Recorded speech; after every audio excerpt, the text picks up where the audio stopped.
এই মুহূৰ্তত জনাইছো এটা ব্ৰেকিং নিউজ। নগাঁৱৰ মহামৃত্যুঞ্জয় মন্দিৰত এদল মহিলা গেঙৰ চুৰিকাণ্ড।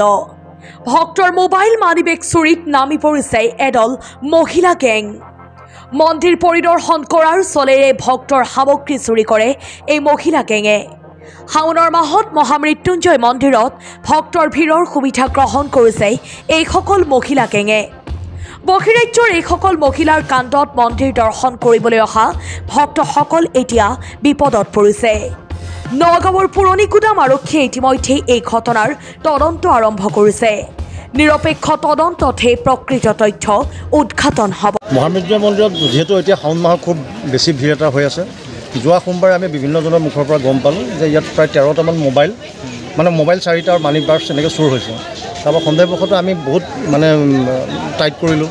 আজি বোলো চান্স এটা আছে মেবি। তাৰপিছত গম পালোঁ যে সন্দেহ হোৱাত 2-3জন মানুহৰ পিছত গৈ দেখিছোঁ যে বেগত হাত দিছে, প্ৰসাদ দিয়া জেগাত মেইনলি। আৰু CCTVও চোৱা হৈছে। কোনো কাৰণত ধৰিব চব সৰু সৰু ল'ৰা ছোৱালী থাকে, বেছিখিনি মাইকী মানুহ। ক'ৰ মানুহ এইবিলাক? মাইকী মানুহবিলাক যিখিনি কৈছোঁ প্ৰায়খিনি ট্ৰেইন ষ্টেচনৰ ফালৰ মানুহ সন্দেহ হৈছে।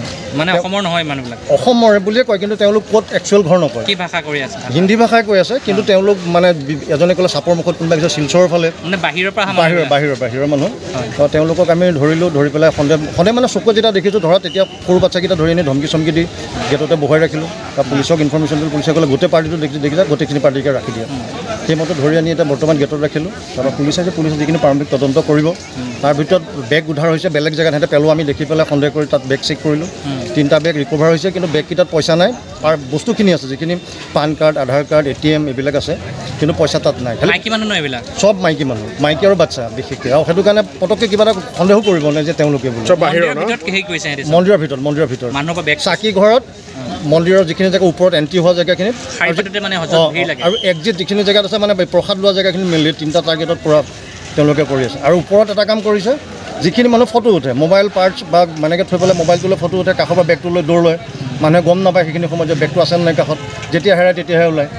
সেইটোৱে। তাকে সকলো ৰাইজ সজাগ থাকক। মন্দিৰত যিমান মই চাকি থালখন লৈ চাকি জ্বলাবৰ কাৰণে গৈছোঁ। থালখন মাথাত লৈ পেলাই সোঁহাতে থালখন ধৰি আছোঁ।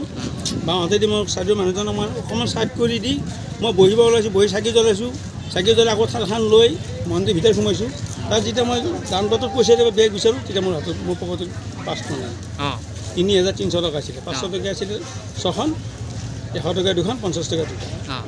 মই সেইখিনি পইচা আছে। আপুনি কাৰোবাক সন্দেহ কৰে নেকি?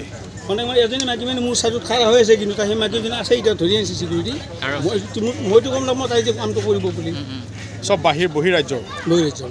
মই অসমৰ নহয় নহয়, যিজন খাৰা হৈছে বাহিৰা মানুহ। তেওঁলোক এতিয়া 8জনী 9জনী ধৰিছে চিকিউৰিটিয়ে। কাৰণ সেইজনীক মই ডাইৰেক্ট চিকিউৰিটিকো বচিছোঁ, এইটোৱে মোক ওচৰত খাৰা হৈছে চাইডত। ভিডিঅ' জাৰ্নেলিষ্ট মৃণালৰ সহযোগত নগাঁৱৰ পৰা বিভূতি বৰাৰ প্ৰতিবেদন, সুহানা লাইভ।